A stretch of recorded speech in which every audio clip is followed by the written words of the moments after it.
It's like this. Oh, it's like the same audible slap every single time. I know. It just does not change. Something in my teeth. It feels so good to be here. The Split Shift Podcast. Split Shift Podcast, yeah. Split Shift Podcast. Split Shift Podcast, yeah. Welcome back to the Split Shift Podcast, where we cut through the bullshit and the noise of the fitness industry and regurgitate the same information week after week, just to drill it into your head, because we are the fucking experts. My name is Jamie. And my name is Daniel. Oh, that's a good intro. Oh, it feels good to be alive. Cheers, bro. Welcome back to a new episode. Delicious. Where we cut through the boys. We cut through the boys. Cut through the boys. We cut through the bullshit and the noise. Of the fitness industry, quote unquote. Well, new episode. What we're going to be talking about? What the fuck? Yeah, I just had to really reiterate that one more time. We're cutting through the bullshit. Did you guys hear? The bullshit and the noise is about to get cut through. Cut through. Yes. Sliced. We're going to be talking about stress today. This is a new episode where stress is a big factor in goal journeys as a human. You know, it's a sympathetic response. You know, in our body, fight or flight, or there's also the opposite of that. There's rest and digest. And Ooh, delicious. yeah, well, I like a rest and digest. I like to digest and rest. And unfortunately, the implications of being in in stress can impact people's journeys quite a lot. It can make people quit. It can derail progress. It can make the process even harder, and it can also set up negative expectations on themselves. So we're going to be talking about how we're going to manage that. Now, of course, we are not psychologists for this, but we also use these practices ourselves, and we've used it with clients in the past, and they've worked very well. Extremely well. Yeah, and then we're going to be talking about it, and hopefully you might walk away from this and be like, I'm going to try that. Even if you try one thing, we got 6 points each. 6 points each. It's going to be talk about the structure? Yeah, 2-minute timer.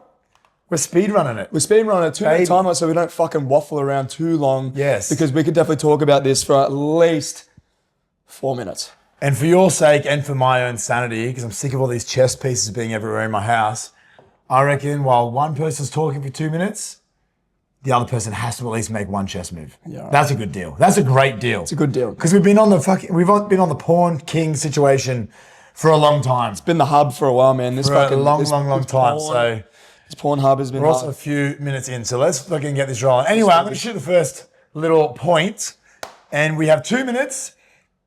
How to deal with stress so it does not affect your results, because it will if not managed properly. Correct. All right, 2 minutes. 3, 2, 1.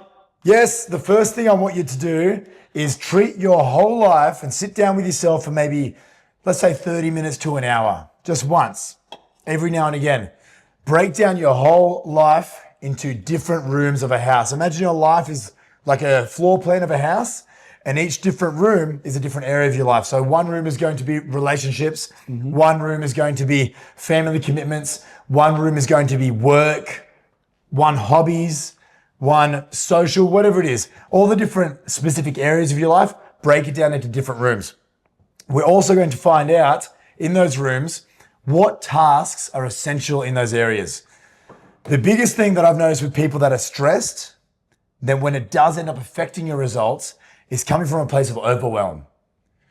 If you have one stressful task, typically you can deal with that pretty well. But if you got one stressful task, then a million little other things that's just in the back of your head, it becomes extremely overwhelming. And that leads to that stress response. When you have that stress response, often that's going to lead to overeating, overconsumption of alcohol, things to numb that pain. So it's important that we don't do that. We avoid that at all costs. The best way to do that, get in before it happens. So let's break down break down your life into different rooms, and then jot down each task in each area. So 30 seconds, let's go. So let's say for your work, jot down what your actual tasks are and then figure out what's urgent and what's not urgent. You can even do the little quadrants: urgent, important, urgent, not important, not urgent, important, and not urgent, not important. You can scrap that little quarter of that table. But yes, jot down each task and then see which one can I do now, which one can I scratch completely, what do I have to make sure that I'm getting in front of so that I can actually move forward and remove this overwhelm. Because typically it's not the fact that there's a million things going on, it's the fact that it seems like that because it's all in your head rather than on paper. If you take the things out of your head onto paper, you'll notice, oh, I can actually deal with this a bit better now. Very well done. Yeah. Did you breathe the whole time? But I don't think so. Yeah. I very rarely breathe in that. I've been practicing that Jack O'Meara. The Junker, yeah. So good, eh? If you watched last week's episode, which I hope you did. Sorry. Did you do a move? The first time. There you go. There we go. Thank you. Good one. That's a good opener. You're right. Good opener. It's a very, very valid. Overwhelm. Massive, little small little bits, in the back of your mind that creates just this bigger thing than what it actually is. Because we, as humans, even with myself, can over dramatize things even more, especially when it's built up in our heads. So put it out there. Fuck yeah, massively. Yeah. So easy to do. But you can't let it get ahead of you because you know what happens? You get fat. Oh. Yeah. Is that what you want to say? Oh, I was going to think of like a bit deeper. Yeah, no. No, but just probably get like maybe not immediately, but you definitely head down that path. All right. You fucking ready? Yeah, let's do this. All right. Button you off. Button me off. 3, 2, 1. Oh. Sorry. Sorry. Following off, I realize I know this is going to be a bit of a hard episode because a lot of our points are going to be quite similar, I feel. But we're going to start off with, I'm going to look at it from the lens of start to reduce the head noise. Pretty much going to be building it off exactly what Jamie said, looking into quadrants. I think that's a really, really good way of doing it. One of my favorite quotes of all time is fail to plan to fail. You got to have a plan A strategy in place. Reason why this is beneficial because think of this as your natural baseline. This is your starting point. This is your optimal scenario. This is what you can work with, and obviously, a lot of the time, most of the time, it's probably going to work out. But if it doesn't work out, you got to look at least you have some sort of there's an opportunity to make adjustments when necessary. So always have a plan in the matter. Use a diary, use a vision board, use something that's like put it on your fridge where you can be able to monitor that and audit that area of your these things in your life so you can keep tabs on it. Because the key thing when we're looking to reduce head noise is that to reduce it, we need to make sure we're able to realistically follow through on the things that we are going to be able to do. So have a task list, have things that you can have in mind so you can keep referring back to. That's literally it. That's all I got. We're on 30 seconds. So that's all right. It's all right. It's fine. It was finish early sometimes.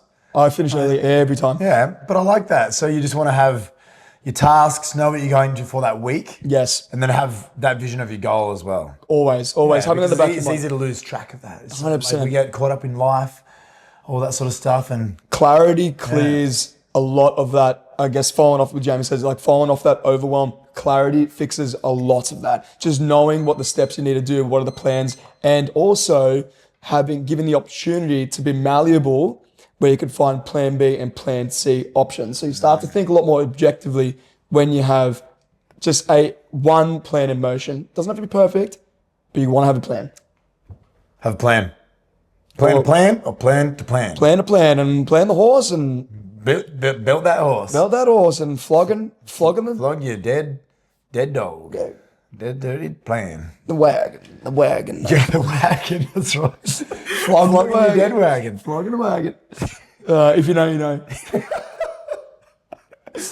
As a callback to one of our previous episodes from I think season 3, was it? Season probably 2 even. No way. Surely, fuck, we've been at this for a while. Doing this for over a year. God damn. Can't believe we didn't even celebrate the year like God, and we talk about the same shit every week.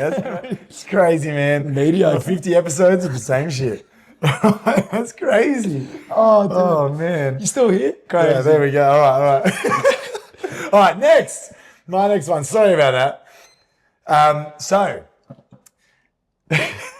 when you are stressed, if you're going through that overwhelm, you need to make sure, even if, going back to the plan thing, reverting to your easy plan. By now, if you've been watching the Split Shift Pod, you know how important it is to make this whole area of your life as easy as possible, then you can build upon that. So starting with your easy plan, that can be as simple as making sure you have your food prepped, ready to go for the week. Having simple, short gym sessions or walks ready to go. Having that plan in place so that you know when I'm overwhelmed, when work is crazy, when kids are riding me up the wall, I'm not going back to zero. I make sure that I know what I'm doing and I can make it as simple and easy as possible. So even with the food, you can just say something like, when I'm feeling stressed, I just grab my chicken and wraps and I just have chicken wraps with peronaise. And it's super easy, there's very little prep. I just gotta put the chicken in the fucking air fryer and then I'm done and that's it. Or even tuna. I have tuna and fucking rice cakes and a banana or some shit. Or, protein yogurt or whatever. Things that are just grab and go so you don't need to think about that sort of stuff. And then same deal with the workouts, making sure you have a bit of a plan for that. That's where coaches are great as well. Or even, not necessarily even coaches, just having a workout plan. So when you're going into the gym, you know exactly what you need to do and you don't need to think about it at all. On top of that, like I said, the walks, making sure you just have low barrier to entry, having a rule for yourself, I at least do a 5-minute walk each day because that alone is going to help reduce some of that stress because you are doing that thing, you're getting out in the elements, and that's been very proven to help with stress and overwhelm. And also making sure that you are, if you have a little look at the episode we did last week with Jacko Merritt, enter in some breath work, have that as part of your baseline, have that as part of your yes, good, nice. Have that as part of your easy system because you know that if you are going back to your easy, it means that other rooms of your life are taking over and that's okay. You don't need to be nailing this room all the time, but make sure that you do have something in there that does reduce that stress, gives you that clarity when you need it because it is when the rest of your world is going mental, this room is typically the first thing to go. So making sure you do have that plan that is just easy. Facts. Yeah, fax machine. Easy. Take it easy, man. Oh yeah. I love that. Yeah, you want a safety net, like have something that you can fall back on that's reliable, that's worked in the past for you, that's not going to throw out your whole system. You just sort of say, okay, it's not the best case scenario, but this will do. Just like, oh shit, check it. Just so you know. I got to wait till my next point, so I got time. Yes, sir. Yeah. Very, very well done. This actually is going to flow quite well because my next one is going to be a little bit different. Aside away from that, revert to the easy plan. I love that. My next point is not so much a stress management plan. It's more of a perspective shift. For the people out there that's perfectionist, that want to do it right the one time. They need to make sure it needs to be bang on every single time. This one's particularly for you, but this is beneficial for everyone. Improve your average over time. What does the average look like? What is the average? So usually when we have a plan, you got your plan of this is what I'm going to do. Usually that can be pressure in itself. Maybe it could be high expectations or it could be an unrealistic, whatever it may be. But having a plan sets a bar to where you want to incentivize moving forward somewhere. You're probably going to fuck up. There's going to be a day you're probably going to miss a session. You may miss your 5-minute walk. You're probably going to get takeaway because shit's been hectic at work and kids are rolled up the wall and you're going to screw up. This is normal. The last thing we want to do is want to add more pressure onto us to say that we fucked up, I did this, I did that, and we create this identity that we're a failure, which is a way bigger problem than what the actual problem of the situation that may have just happened, whether if it's getting the takeaway or whatever it is. So we look to improve the average. We look to see how less do we do that sabotaging habit, or how much more do we improve the habits that we want to do over time. So you're actually just looking at a general spread. Let's say, for example, you're going to the gym, let's say you're prepping your food. You do it, let's say for the whole week.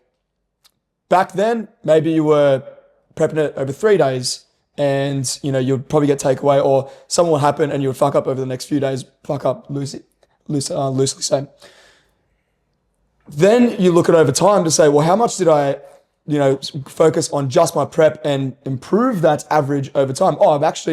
I used to stress out and used to get takeaway 4 times, a month ago. Now I'm only doing it twice. That's an average improvement. That is a general improvement. It's not necessarily saying that you are achieving perfect. So you went from this person straight to this person. You are gradually moving to this new version of yourself by improving your average over time. So I guess the bottom line is with this, especially when we note that, it's pretty much recognizing wins to saying that we are doing a very good job. So we're not necessarily like focusing on the things that we're fucking up on. We're like, no, we're still doing the good things because it's going to happen anyway. So you take that pressure off yourself by manage your expectations pretty much. Does that make sense? I'm flogging that wagon. 1,000,000%. It's a fucking wagon, bro. 100%. It's a wagon. It's all about averages, baby. I always say, treat it like your NASDAQ stock. You know, you don't want to buy high, sell low, do you? You want to buy low and sell high. Yeah. Does that make sense? Every time the stock drops, you don't want to panic sell, and bail out. It's like, get ready for when it drops and expect the drops. It's all part of the experience. It's all part of the But experience. it's about the average. The highs and lows work together to bring that stock up. Nice. I'm glad you said the NASDAQ stock because we don't talk about crypto. Crypto? Crypto's the opposite. That is so rogue. I would never do that. Crypto's like, I would never lose amazing amounts of money in crypto for the past 4 years. That would be stupid. I buy high. I'm so dumb. I buy high and sell low. That's my average. I just buy and then let it go to zero and be like, oh, there you go. Let's try again. I don't need to sell it because it just crashes itself and just bottoms out and gets liquidated. Anyways, last one. Let's see if Danny actually makes a move this time. All right. Are you guys having a good time? I'm having a good time. I was talking to them. I'm having a good time. Having Nice. a real good time. This is not. You know what's not having a good time? This fucking king. I reckon you can do one more move before this last one. I got nothing, man. I gotta just like Check. shit. It's getting dicey waters here, boys. It is getting dicey Rileys over here. Dicey Riley's fuck. It's actually I'm getting all shit. If we have a look, Danny Blaz is getting schmokied right now. I may as well just surrender and just accept the L. No. We don't do that here. Yeah. All right. Last point. Go. Okay. Sorry. Yes. All right. Last point. 3, 2, 1. Last point. So you're stressed out. You're overwhelmed. You've noticed that you've had the little inkling for the chockies and all that sort of shit. And you're like, oh no, not again. If you're already in it, learn and prepare for the next time. That stress is going to come up. Actually, even what I was just talking about with the stocks, you need to expect that drop. Expect that fucking dip in the market. Expect yourself to become overwhelmed because regardless of your scenario, even if you have the best life ever, you're still going to adapt to that. So you're going to have this as your new normal. So certain things that may not have stressed you out before are going to stress you out now. So you need to expect that it's never just going to be okay. You're always going to get stressed out. So make sure that you're prepared. So notice what's happening. What are the things that are stressing you out? Notice, okay, cool. I can see when they're coming up. Let's plan for that. Let's make that plan for when that happens. What sort of foods am I craving when that happens? Am I craving alcohol? How can I make sure that I have things ready in place, a plan in place for when that comes up so that when that does come up, I'm not just binge eating chocolate. I'm not just, ordering everything off Uber Eats. I don't get in that mindset where it's just like, fuck it. Because that's what a lot of people do. There's this area of your life that's based around delayed gratification. But if you're in an environment and a space mentally where you're like, nothing else matters except this thing at work right now because it's overwhelming and it's taking up my whole brain space, there's that breath, odds are you're probably not going to care about this area. So you need a plan in place and have that little trigger. So be like, okay, cool. I'm feeling this. That's my trigger. That's right. I said I'm going to go with this little plan here. All right. I need to make sure that I have that apple ready for afternoon tea because I know I'm going to go straight to the cafe down the road and get fucking 5 cakes because that's what I do every fucking time. But this time's different. This time is not going to be different. This time is not going to be different. You need to be ready. That seemed like very fast, but yes, learn from your mistakes, learn from your wins and put them all together. So every single time, you're not going to nail it every time. You will probably never fucking nail it, to be honest, but at least every single time it happens, you can get that little bit better, bit by bit, improving, bringing out the average. Bring out the average. Foul to plan to foul. Flog the horse. Riding that wagon. Ride that wagon, baby. Well, I'm Did you make a move in that? No. Sorry, I'm entranced in the conversation. It's good. Just straight up. No. I'm fucked for the next one. Were you gonna say something? I'll tweak it. Twerk it. I'll twerk it. For the last 2 minutes, Danny Blaze is twerking. I'm crumping. There we go. Yeah. Go. Okay. So I'll kill. No, it's good. Okay, I want you to twerk for 2 minutes. Twerk for 2 minutes. I can't fucking throw it for two. We're gonna have for the last 2 minutes. Throw We're it gonna back. we're gonna have a twerk My up. lower No, back. we've not. My lower back is so sore. Are you ready? Okay, ready? 3, 2, 1. Okay, so exactly what Jamie said. I basically following off that is seeing the signs. So it's pretty much regulating your stress when you're seeing when are the signs coming up, and you can look at it more habitually. You can look at it more emotionally. What are some things that are coming up when you're feeling a bit more emotionally burnt out or you're feeling a bit more overwhelmed? What tends to happen from that? Now, pretty much summarize that fucking phenomenally. So my I guess on the flip side of that is ultimately management techniques. Have an inventory of tools and things that you can fall back on.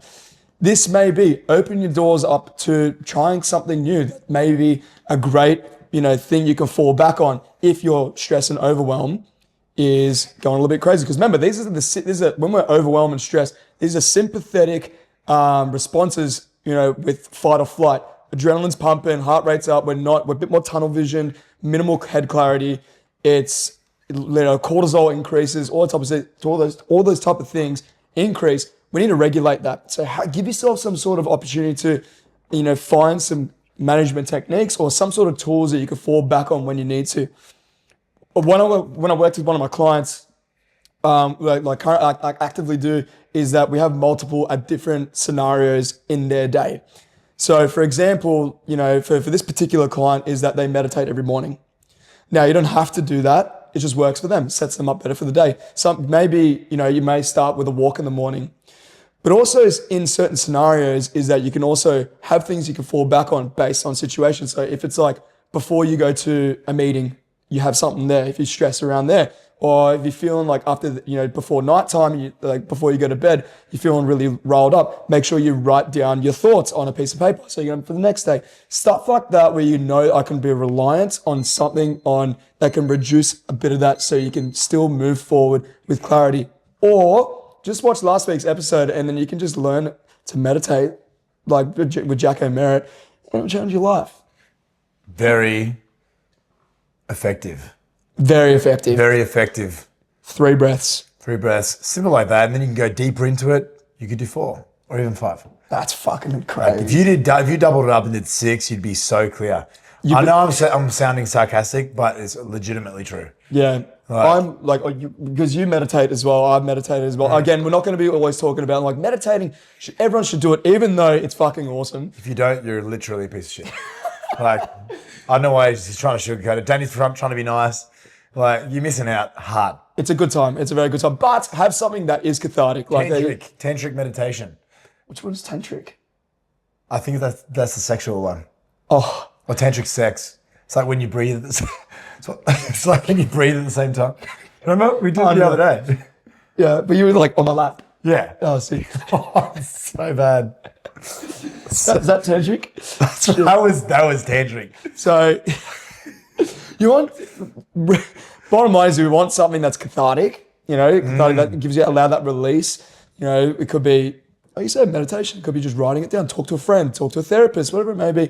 You may not have to do it alone. These things are good strategies to work it, but sometimes you may need to look externally, or you may need to look source, through a community and stuff like that. That's all part of the process as well. And it's going to build your inventory, build your knowledge in this field of stress management, because there's a million ways you can manage it, but you got to find the ways that work for you. So at least be open to giving it a crack, trying something new, because you may be surprised. I remember when I first started meditating, it was so fucking hard, so hard, because my brain just runs a million miles an hour. Being able to sit down alone and bring things down to baseline was extremely fucking hard until you kind of break that wall, and then it was changed my life completely. But I know that I don't need to do it every day, but when I need to, I can fall back on it. It's reliable. Yeah, use it like a tool, right? Use it like a tool. Yeah, you're right. You do need to try a bunch of different things because there won't necessarily be one thing that's good for everybody, or there might be 10 things that work for you, but the fact is you just really want to get out of your own head, because a head can just become a whirlwind of emotion, tasks, stress, responsibilities, particularly if you're responsible for other people, there's a million different things that could be going on. So it's hard to know which are the tasks that you need to do immediately to move the needle. And the problem is, when we're talking about what we talk about in this podcast, your health and fitness and this area of your life can be your greatest ally or your worst enemy. It's about how we manage that. But the issue is, because this is the only room of your life that is completely reliant on your own participation, there's just you and yourself in that fucking room. In your work room, there's colleagues, there's bosses, there's clients, whatever. In your family room, there's obviously family members. This is the only room of your life where it's just you, and you're 100% responsible for your own, how you show up in that area. So the majority of people just don't prioritize themselves, and that's fine. But that's going to directly impact how they can show up in the different areas. And when you're overwhelmed, you're looking at all these different areas of your life in that room, in that house. If you're in that house with all this fucking shit going on in every room, and you're leaving every single door open with the wind blowing, of course it's going to feel fucking crazy. So what you need to do, and what meditation does, and what writing things down does, is closing those doors so that you can just walk into one door at a time at a certain time of the day and just be fully present there. Because a lot of overwhelm and stress comes from not being present. If you're present, it's hard to be overwhelmed. What do they say? Anxiety is fear of the future and depression is fear of the past. It's, if you're feeling anxious and stressed, it's because something's going on in the future. It's about worrying about what's to do next. So go into it with a plan. Yeah. No, absolutely. Well said, man. Like, another one of my favorite quotes is, is action alleviates anxiety. Now, of course, it's a loose way to look at it, but a lot of the time action, well, you definitely need to make some action to make to move the change, or to make those changes work for you. Bottom line is, these are things that has helped us in the past. It actively helps us. This is what we preach to our clients. Again, if you're listening to this and feeling like life's hectic, you're overwhelming, we highly, highly recommend speak to a professional. Talk to someone that's willing to open these doors up and find solutions for you. A professional. We're super, super big advocates for that, and make the steps to success. 100%. Yeah. Masturbation does not count. No. Not a seventh dot point. That's masturbation, because that's a temporary fix. That's not actually dealing with any of your problems. Yeah, that's Trust me, I've tried that for so long. Years. And it just years. Like, I'm gonna. Anyway, do you want to wrap up the episode? Yeah, I hope you enjoyed this episode. It was a good one. We had a good time. We hope you had a good time. Hope you got something out of it. And if you enjoyed this, like and subscribe if you're on YouTube. If you're on Spotify, leave us a 5 stars. The support is everything to us. Leave some comments on your opinions. We talk about the same stuff every single week, so feel free to let us know on some things that may be relevant to you, because we'd love to open up those doors and we can chat about it and hopefully find some solutions that can benefit you, because most likely is going to benefit someone else and they may be going through the same thing too. So write them down, subscribe. Did I say that already on YouTube? If you haven't already, put the bell notification on for the next episode. We talk about real shit here, Talk about real We're shit. the experts in this area. We've been doing this a long time. There's much more deep diving things that you can do in this area than fucking doing a bench press, just so you know. So 18 years of experience. 18 years. 18 years. That's fucking wild, Learned how to bench press pretty early. It was fine after that. So, you know what? Yeah, squats are pretty good too. We'll see you next week. Yeah. We'll see you next week. Take care. Bye. Bye.